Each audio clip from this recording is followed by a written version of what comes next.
이런 개 같은 경우가 또 있을까요? 시댁 얘기 주변에서 참 많이 들었지만 저와 같은 사연을 가지고 있는 사람들도 있는지 궁금합니다. 저는 결혼 전부터 예비 시부모님들을 자주 보게 되었어요.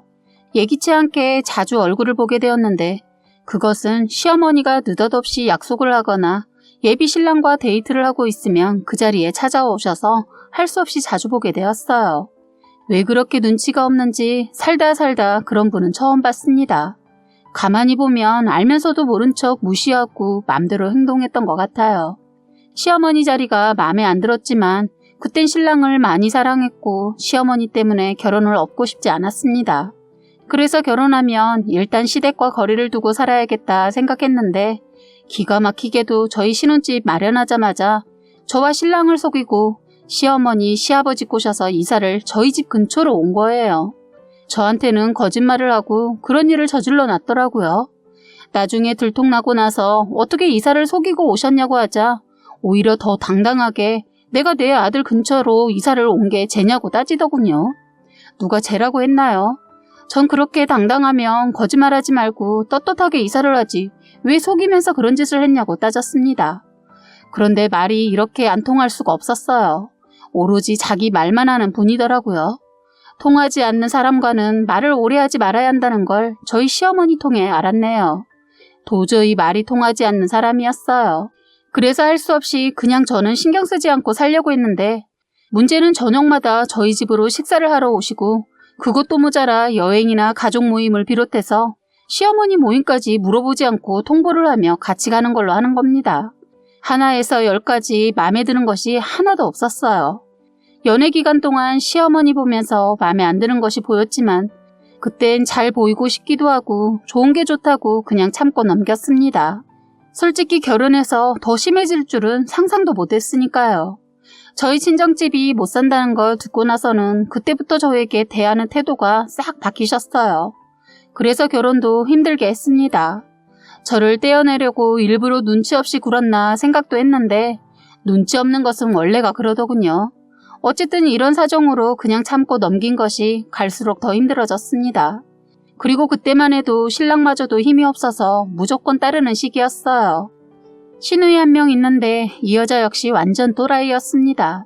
신랑이란 사람 누나가 그래도 저래도 누나라서 그런지 끽소리도 못하고 하라는 대로 다 따르더군요.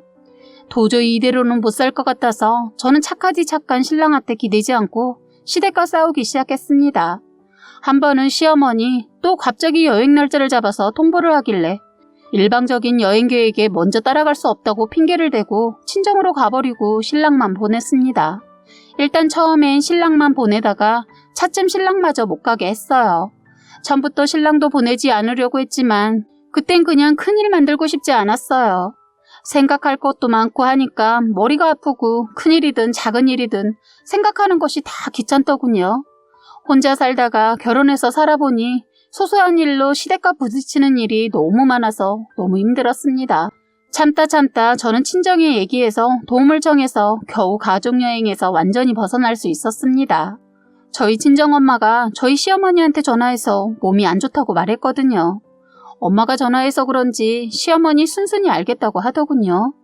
사실 여행 가면 저만 죽어라 일만 하게 돼요. 이건 여행이 아니라 일하는 사람이 필요해서 저희와 같이 가자고 한 것 같았어요. 신랑도 자기 부모 눈치 보여서 도와주는 거 눈치 보면서 도와주니까 시어머니, 시부모님들 앞에서 하지 말고 집에서만 하라고 하더군요. 그렇게 말은 해놓고 막상 집에서 신랑이 도와주면 남자가 왜 부엌에 들어오냐고 뭐 이딴 말로 일을 못 시키게 하는 거예요. 지금 생각하면 그땐 참 순진해서 몇 번 당하고 살았죠. 그러면서 큰일 한번 치르게 되었고요. 그때부터 지렁이도 밟으면 꿈틀거린다는 것을 보여줬습니다. 연애 때부터 쌓여있던 것까지 모조리 다 터지고 말았죠. 그런데 시댁 사람들 목소리 커서는 못 이기고 힘이 세다고 이기는 집안이 아니었어요. 처음엔 머무르고 목소리를 높여서 대응을 했네요. 싸움도 해본 사람이 한다고 상대가 되지 않았어요. 그래서 오로지 잔머리 굴려서 피해야만 했습니다. 그리고 저는 아프면 참지 않고 아프다고 했고 가끔은 병원에 입원도 했습니다.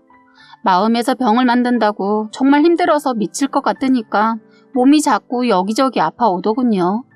신랑과는 사이가 좋아서 싸울 일이 없는데 시댁만 가면 자꾸 원성이 높아지더라고요. 그런데 시간이 흐르고 별의별 일들을 겪고 살다 보니 아무리 좋았어도 싸우게 되더군요.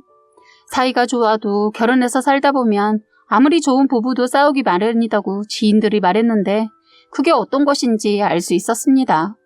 가끔은 시댁이 잠잠하다 싶을 때가 있는데 그럴 때마다 시어머니 큰일을 저질러요. 한 번은 가족 모두가 시어머니 말에 다들 따라주지 않자 밖으로 돌았던 시어머니가 나중엔 친구분들까지 소환해서 분란을 일으키더군요.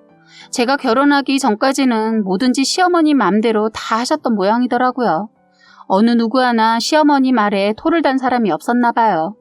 그런데 제가 어머니 말에 토를 달고 거기에 자기 맘대로 가족들이 따라주지 않자 친구분들과 밖에서 보냈던 시간을 집안으로 친구분들을 불러들이기 시작했어요. 저를 골탕 먹이려고 작정을 하신 것 같았어요. 그래서 저도 질세라 강하게 마음먹고 맞대응했습니다. 싸움 한번 해보질 않고 자란 저로선 대단한 용기였답니다. 몇 번을 당하고 나서는 마지막이다 생각하고 속이 벌벌 떨렸지만 살기 위해 일을 벌려봤는데 기가 막힌 일이 터지고 말았네요. 하루는 몸이 너무 무겁고 힘들어서 집에서 쉬고 있는데 시어머니 또 저를 집으로 오라고 호출을 하시더군요. 정말 그날따라 더 가기 싫어서 안 간다고 했는데 제가 시댁으로 안 가면 저희 집으로 온다고 협박을 하는 겁니다.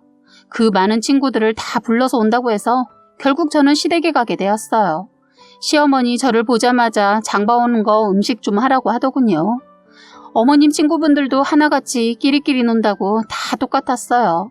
어느 누구 하나 도와주지 않고 자꾸 주문만 하더군요. 이왕 이렇게 된 거 힘들지만 음식을 준비하고 손님 접대를 했습니다. 그렇게 그날은 어머님 비유를 맞춰드렸고 저도 제 할도리 했습니다. 그런데 문제는 한 번으로 끝나지 않았어요. 자꾸 친구분들을 불러서 저를 부려먹었어요. 제가 한두 번 순순히 어머니 말에 따르니까 방법을 이렇게 바꾸신 것 같더군요. 유치하게 말입니다. 제가 힘들어할수록 더 즐거워하셨어요. 처음엔 얼떨결에 몇 번을 하고 나중엔 도저히 안 되겠어서 마지막으로 저는 딱 3번만 하고 안 하려고 했습니다. 그래야 집안이 조용했으니까요. 그런데 그 3번째 되는 날 집안이 발칵 뒤집혔습니다. 저는 여느 때와 마찬가지로 시어머니 호출을 받았습니다.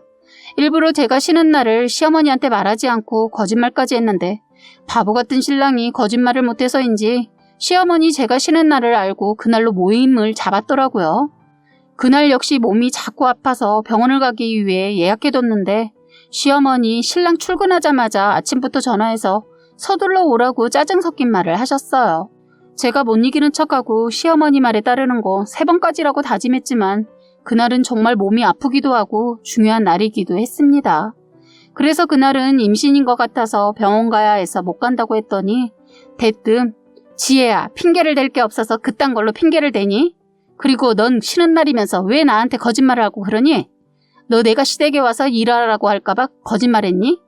너 자꾸 내 머리 꼭대기에서 놀면 이제부터 본격적으로 시집살이 시킨다. 내가 이쁘다 하니까 네가 정말 이쁜 줄 아는데 내가 너 지켜보고 있다. 당장 집으로 튀어와. 이러는 겁니다. 워낙 터프하고 자기밖에 모르는 시어머니인 거 알고 결혼했지만 이 정도의 인격을 가진 분이라는 거 알고 나니까 자꾸 실망하게 되는 거예요. 아침부터 아파서 쉬고 있다고 신랑이 전화드렸다고 전화 안 올 거라고 했는데 세상에 이렇게 전화가 왔습니다. 그런데 시어머니 아픈 사람한테 깨병 부리지 말고 당장 오라고 하는 거예요. 임신 얘기까지 했는데 말입니다. 전화를 끊고 어이도 없고 몸도 아파서 다시 걸려오는 전화 무시하고 안 갔어요. 전화로 저는 분명히 아프다고 말도 했고 신랑 역시 다시 전화해서 그냥 두라고 용기 내서 말했으니 그냥 넘어갈 줄 알았습니다. 그런데 기가 막히게도 시어머니라는 사람이 친구들을 죄다 불러서 저희 집으로 왔더군요. 그 무리들 또한 같은 생각을 가진 인간들이라 똑같이 행동을 하더군요. 인터폰에 보인 시어머니 친구라는 사람이 인터폰을 째려보면서 고함을 치며 며느리가 시어머니 말을 안 들으려면 이혼해야지 이러면서 있더군요. 밖을 보니 시어머니 포함해서 5-6명이 서서 저희 대문을 두드리고 있었어요. 저는 인터폰도 안 받고 문도 열어주지 않았습니다. 너무 화가 났지만 저러다 가시겠지 하고 있었어요. 그날 병원 예약이 되어 있어서 준비 중이었는데 나갈 상황이 아닌 거예요. 그래서 병원에 전화를 해서 예약을 취소하고 1-2시간 있다가 가려고 했습니다. 그런데 밖에서 계속 문을 두드리고 안 가고 있더군요. 경비 아저씨 주민들의 신고를 받고 왔는지 밖이 시끄러웠습니다. 시어머니 저에게 몇 통의 전화를 또 하더군요. 그래도 받지 않았어요. 신랑한테 열이 받아서 너네 엄마 데려가라고 문자를 했습니다. 문자를 보내자마자 밖이 더 소란한 걸 느껴서 그냥 문을 열어야겠다 생각하고 있는데 밖에서 사이렌 소리가 들리더군요. 해서 밖을 내려다봤더니 119 차가 왔더군요. 저는 다른 곳에 사고가 났거나 아니면 설마 시어머니가 불렀나 생각하고 있었는데 한참 후 저는 베란다 창문을 보고 깜짝 놀라 그 자리에서 주저앉고 말았습니다.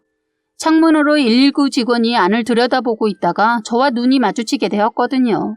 저도 놀라고 그 사람도 놀랐네요. 저는 서둘러 문을 열었습니다. 그러자마자 시어머니 저에게 손을 뻗어들어 제 뺨을 치려는 순간 다행히 소방직원이 시어머니 팔을 잡아 주었어요. 정말 하마터면 소 도둑만한 손바닥에 제 뺨이 맞을 뻔했네요. 저는 시어머니를 향해 뭐 하자는 거예요? 하고 따지고 들자 시어머니를 포함해서 여러 명의 친구분들이 떼거지로 저에게 달려들었습니다.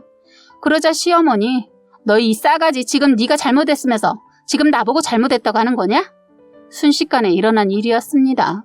서로 말리고 주변에 있던 이웃들이 지켜보고 있다 시어머니 친구들을 떼어내줬어요.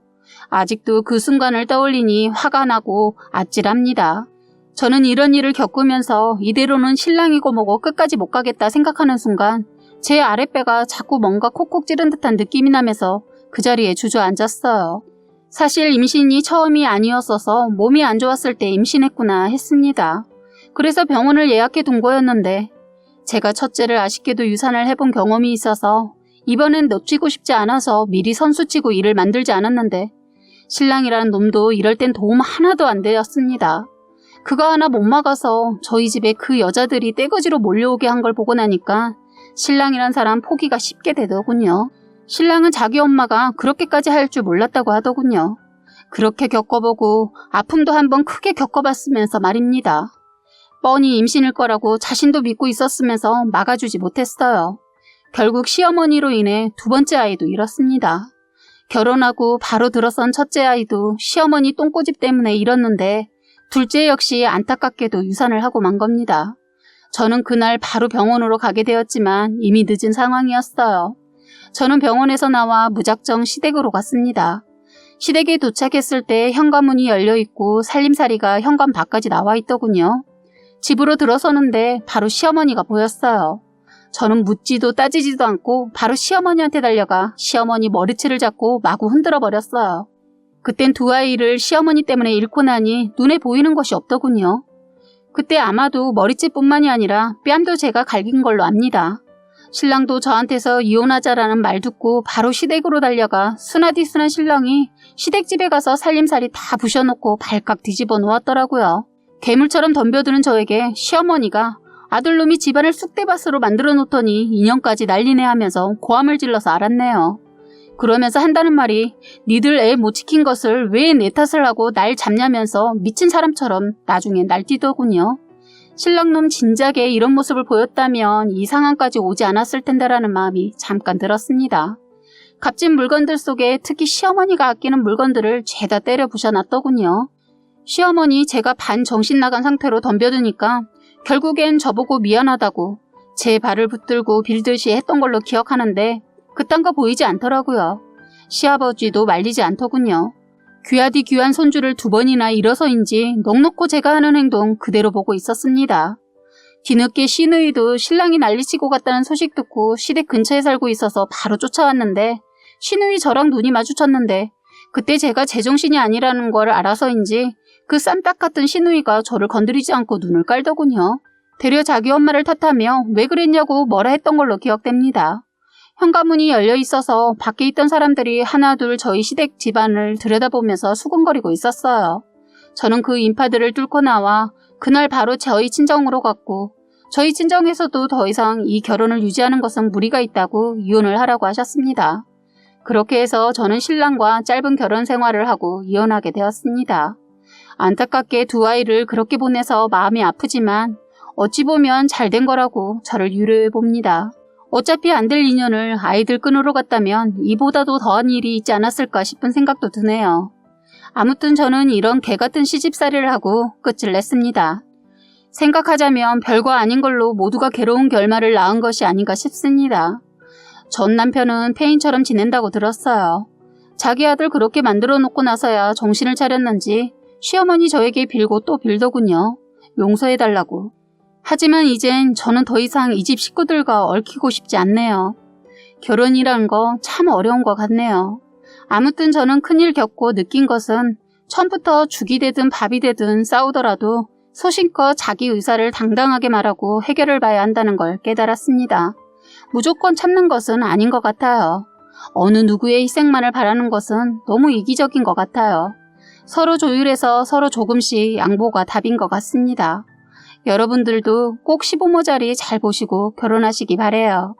지금까지 여러분의 소중한 사연을 읽어드리는 해바라기 사연방이었습니다. 구독과 좋아요, 알림 설정 부탁드리겠습니다.